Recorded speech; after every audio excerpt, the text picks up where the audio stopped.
Fala rapaziada, professor Guilherme Venturim na área. Dentro do tópico de gestão e fiscalização, hoje nós trabalharemos os princípios ali de licitação, mas também de gestão e fiscalização, né? Obviamente a gente não pode descolar os princípios da licitação com os princípios da gestão e da fiscalização dos nossos contratos. Estudaremos também os agentes públicos envolvidos nos processos de licitação, de contratação e, claro, no decorrer do contrato, gestão, fiscalização até o seu recebimento, né, definitivo, recebimento provisório e depois definitivo. Tudo isso veremos nesta nossa aula. De cara, nós vemos que se a administração pública, né, resolve executar obras e serviços de maneira indireta, ou seja, através da contratação de terceiros, a regra vai ser licitar. Se ela vai fazer de forma direta, ela faz com meios próprios, e aí não há de se falar em terceiros, não há de se falar em licitação para a seleção da proposta apta a gerar resultados mais vantajosos. Se a gente faz licitação, a gente está fazendo execução de obras e serviços de forma indireta. E na aplicação da lei de licitações, nós temos que verificar alguns princípios esses que têm que ser levados para a gestão e para a fiscalização de contratos. Quais são eles? Legalidade, agir dentro da lei, impessoalidade, né? Isonomia, moralidade, publicidade, eficiência, interesse público, probidade administrativa, igualdade, planejamento, transparência, eficácia, segregação de funções, destaque para este, motivação, vinculação ao edital, também destaco aqui vinculação ao edital, julgamento objetivo, segurança jurídica, razoabilidade, competitividade, proporcionalidade, celeridade, economicidade e desenvolvimento nacional sustentável. Calma, isso não é uma aula de direito administrativo, fique tranquilo, fique com os outros pessoais da casa, os outros professores da casa, para aprender sobre isso. Só que eu fiz questão de ler para vocês, porque toda e qualquer questão que envolva atos de gestão ou atos de fiscalização que ferem ou que firam algum desses princípios licitatórios, obviamente, estarão em desacordo com a legislação, estarão errados. Então, muitas questões, só pelo simples fato de entender os princípios, eu já conseguiria resolver. Agora, de fato, quais são as diretrizes para gestão e fiscalização? Bom, a gestão e o acompanhamento e fiscalização dos contratos, na verdade, é uma série de técnicas administrativas para verificar o cumprimento pela contratada das obrigações estabelecidas em contrato.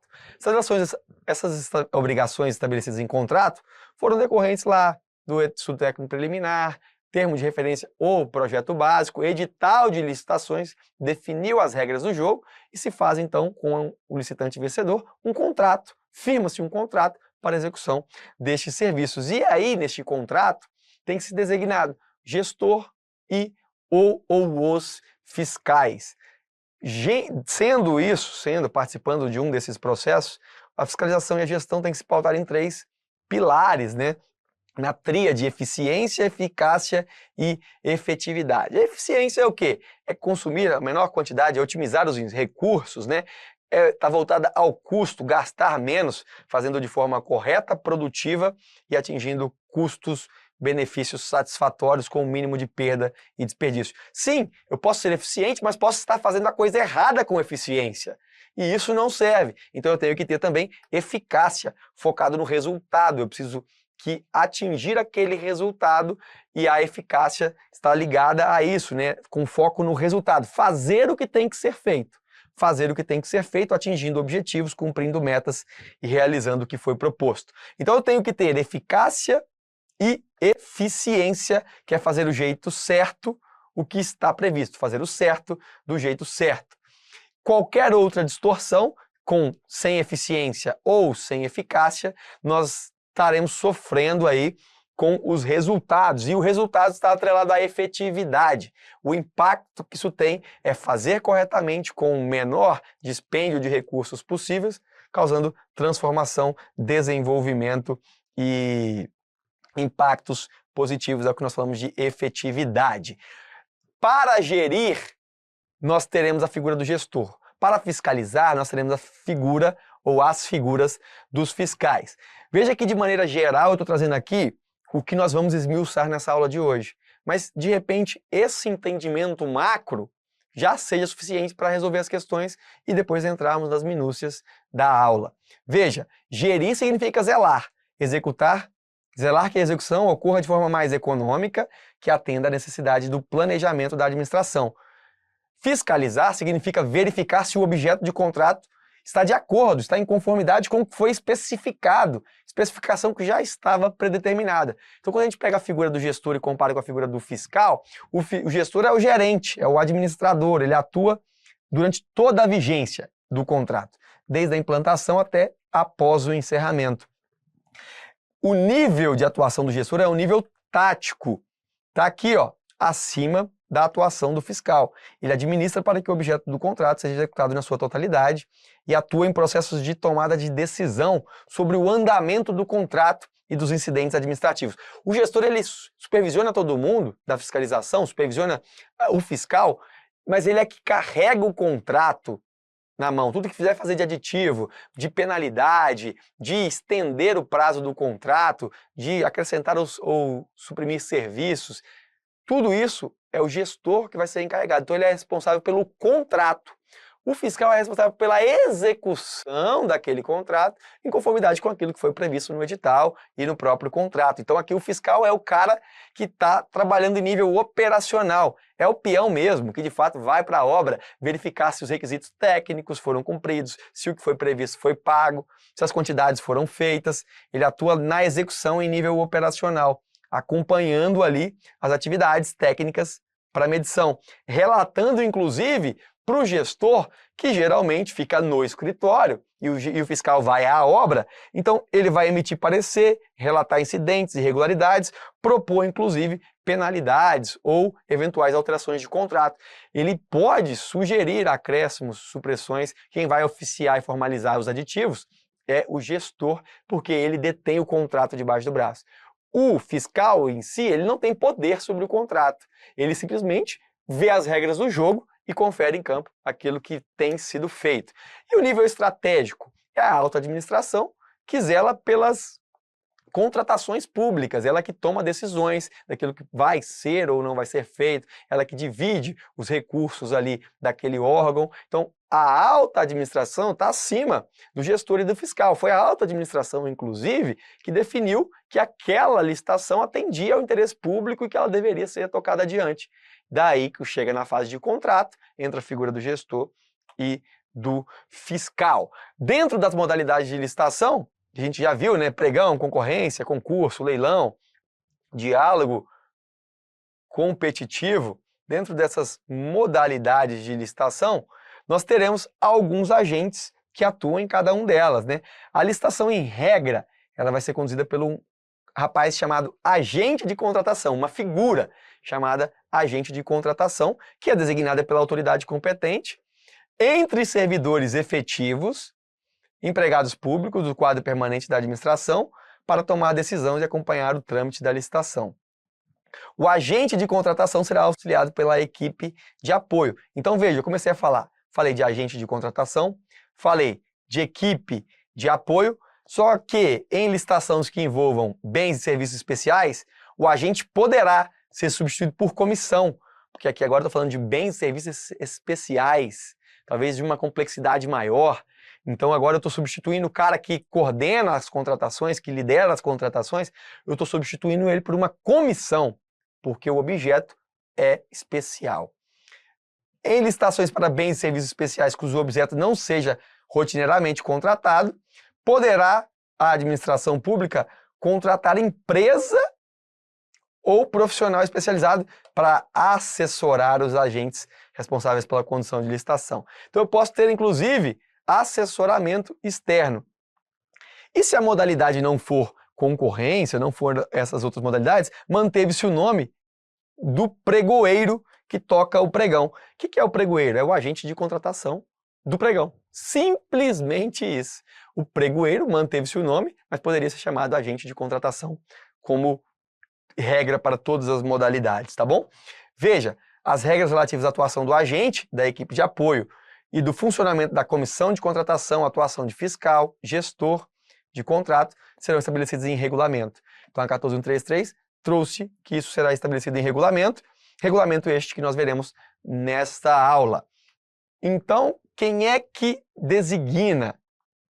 É a autoridade máxima, através da gestão por competência, vai escolher quem vai representar a administração pública perante o contratado, perante o licitante vencedor e que firmou o contrato com a administração. Gestão por competência significa nomear pessoas que tenham competências relacionadas a contratações ou competências técnicas relacionadas ao desempenho do objeto licitado.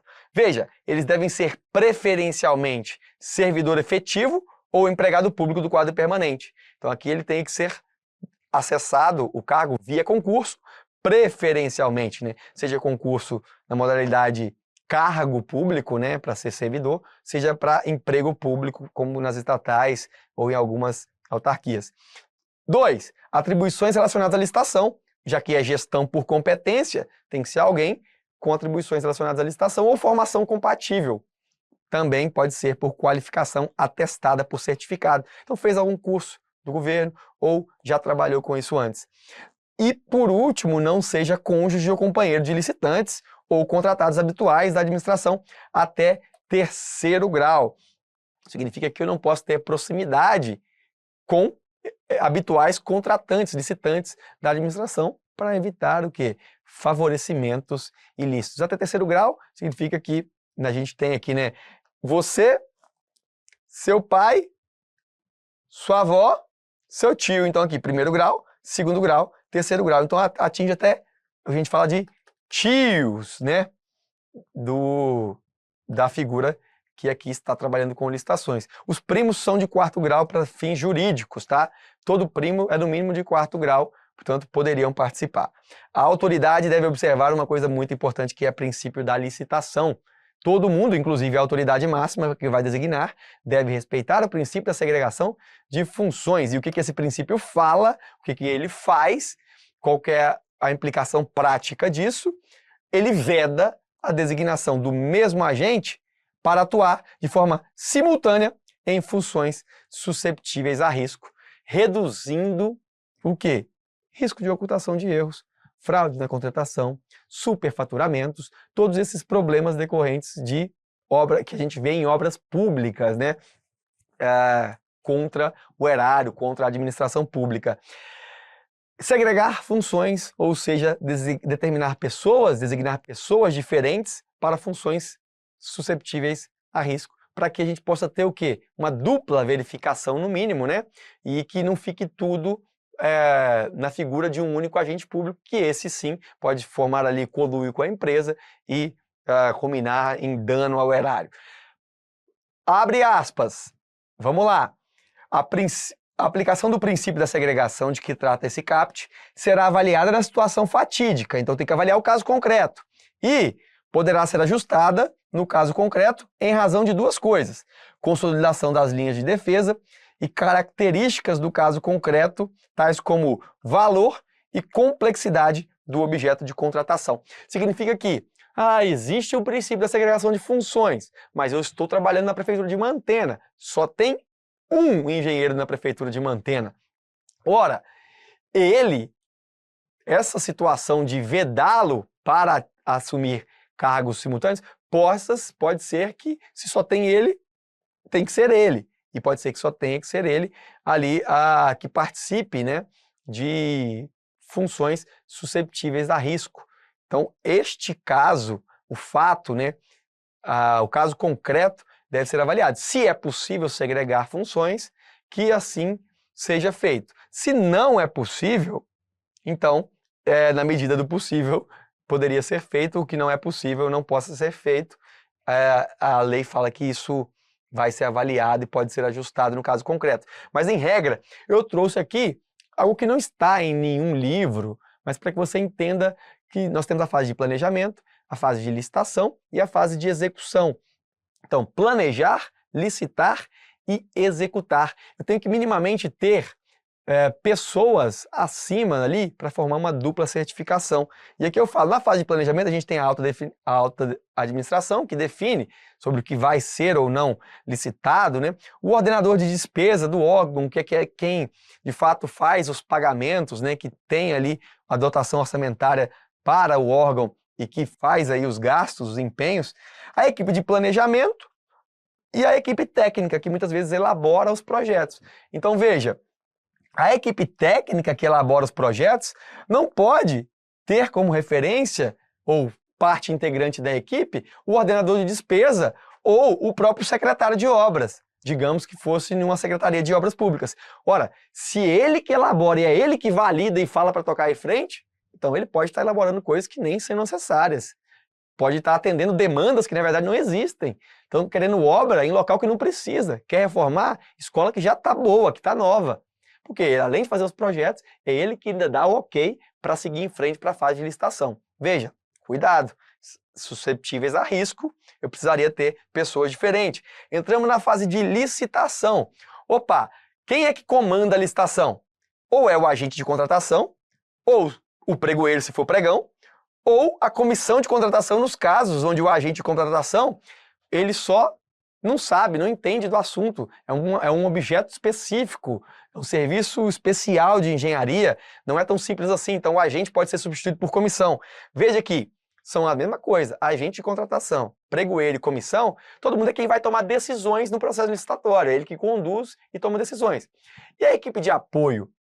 A equipe de apoio é a equipe técnica, a equipe contábil, a equipe jurídica, que vai avaliar as planilhas, que vai ver se a empresa está ou não habilitada a participar, se atende ou não os requisitos. Então elas atuam de suporte. Ora, aqui eu estou trabalhando como equipe de apoio na parte de técnica, que eu vou analisar as planilhas, vou analisar os certificados, os atestados técnicos da empresa. Mas eu também, se eu estou trabalhando nessa forma, eu não posso ser o agente de contratação.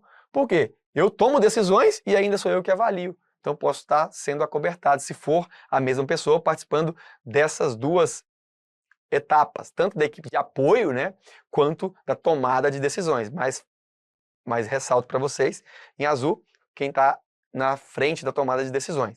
Agora eu vou para a execução, que é o fato mais aqui próprio, né, é o que nós estamos trazendo para a realidade da aula. Ora, na execução, eu tenho o ordenador de despesa, que faz os pagamentos, que é o chefe do setor, e o gestor de contrato, que tem o contrato debaixo do braço, é ele que manda no contrato.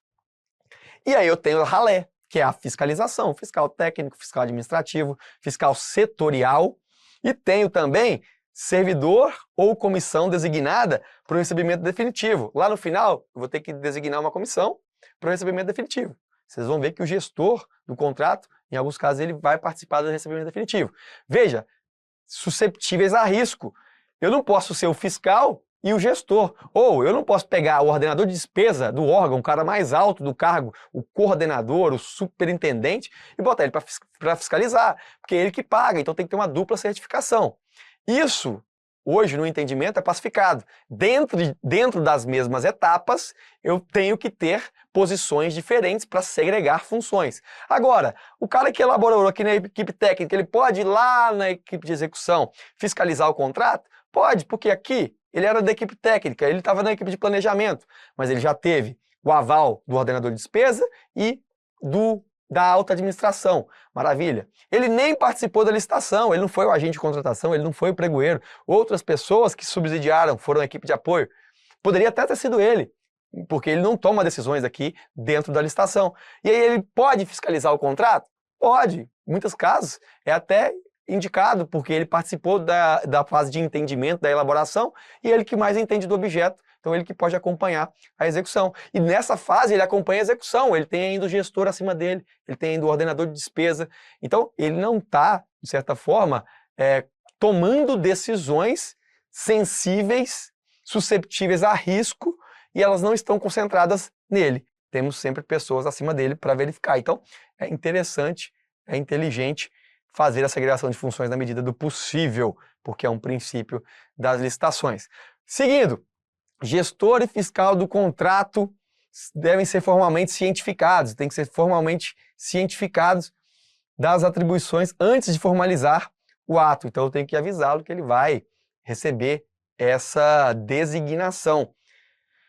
Na designação são considerados a compatibilidade com as atribuições, a complexidade da fiscalização, o quantitativo de contratos. O cara já tem 10 contratos, eu vou dar mais uma obra para ele fiscalizar, é humanamente impossível. A capacidade de desempenho das atividades, então eu tenho que sempre avaliar. Quem faz a designação é o que a gente viu aqui, a autoridade máxima do órgão. Essa autoridade máxima deve verificar isso dos seus servidores. E sempre fazendo a gestão, desenvolvendo competências, e se eu precisar, durante o ETP, eu vejo que não tem ninguém no setor que entende daquele assunto. Então eu falo, no ETP eu falo, olha, a gente tem que, simultaneamente, né, a decorrência dessa licitação, capacitar alguém, porque nós não temos gente aqui que sabe fiscalizar contrato de elevador, por exemplo, que sabe fiscalizar contrato de escada rolante. Não tem nenhum engenheiro mecânico, ninguém que trabalha com isso. Nós só temos aqui um engenheiro civil que mexe com hidráulica. Então, veja que a gente pode já antever isso no ETP, que é o Estudo Técnico Preliminar. Maravilha! Via de regra, gestão e fiscalização deverão ser realizadas de forma preventiva, rotineira, sistemática, assegurada a distinção das atividades. A distinção das atividades não poderá comprometer o desempenho das ações relacionadas à gestão.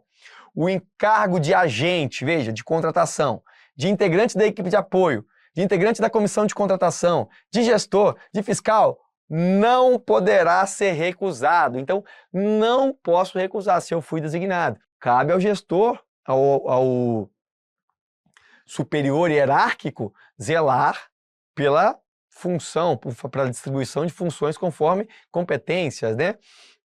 Atribuição por competência. Mais uma vez que eu sou escolhido, eu não posso falar que eu não quero, a não ser que eu tenha envolvimento com licitantes habituais, a não ser que aqueles casos onde ali eu vou alegar suspeição, e então eu não poderia.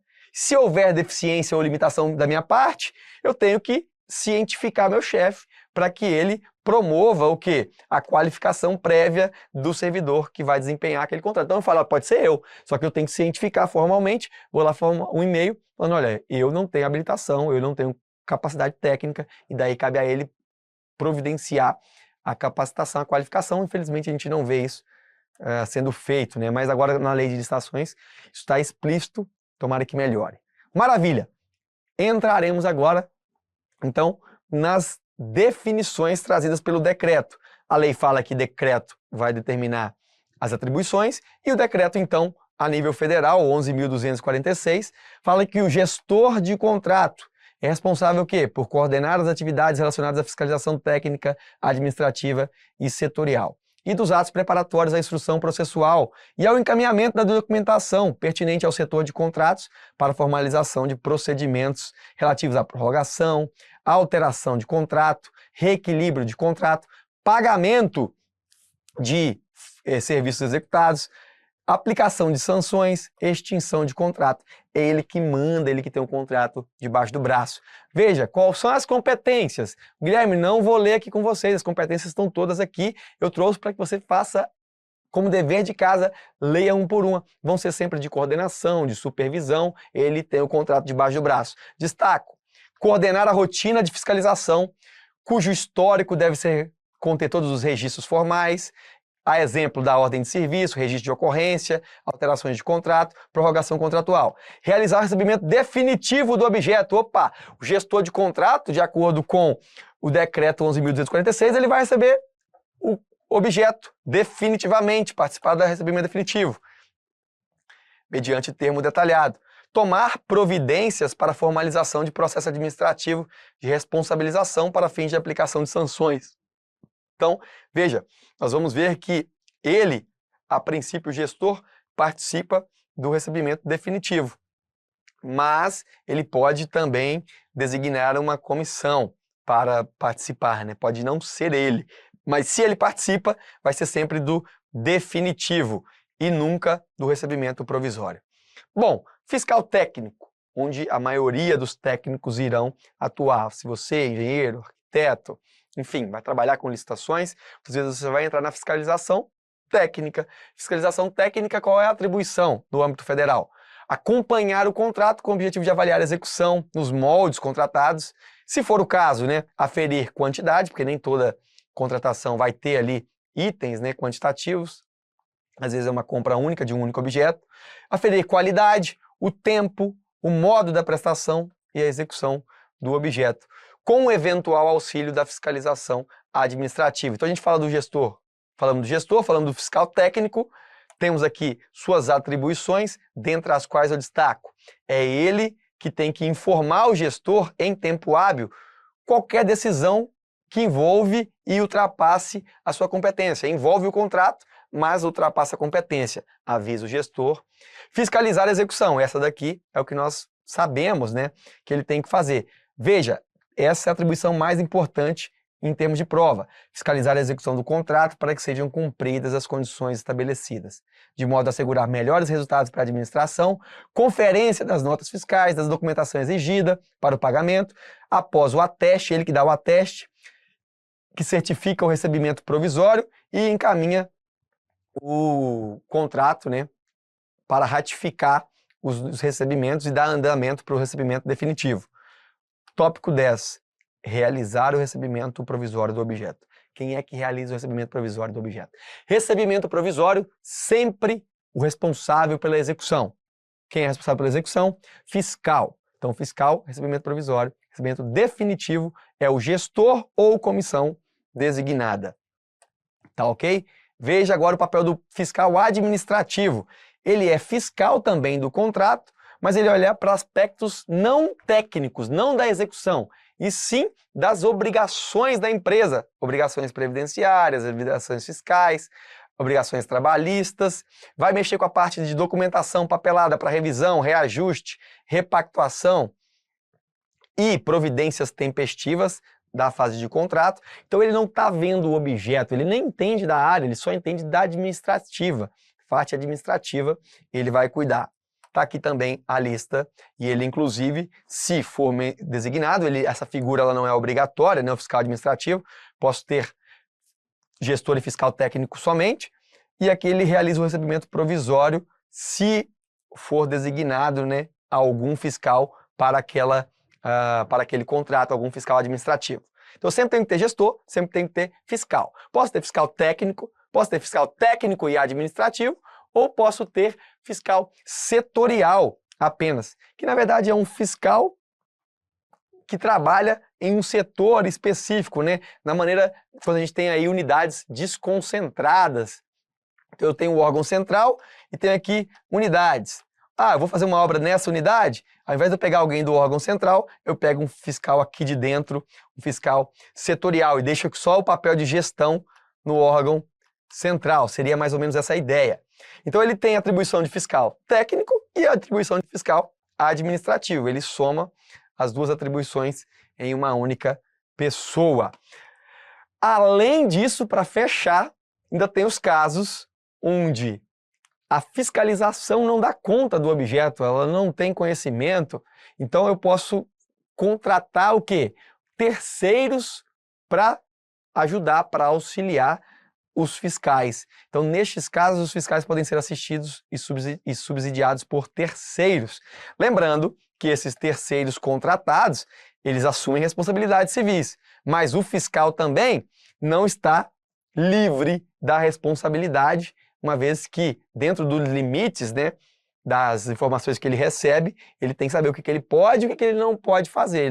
Claro, se ele for enganado, ludibriado por terceiros, ele vai se justificar, mas ele tem as suas responsabilidades, ele continuará carregando as responsabilidades, por exemplo, de medição, por exemplo, de ateste, por exemplo, de recebimento provisório, porém ele será assessorado por terceiros. Maravilha? Vamos encerrar então aqui. Nós encerramos a aula e vamos resolver alguns exercícios.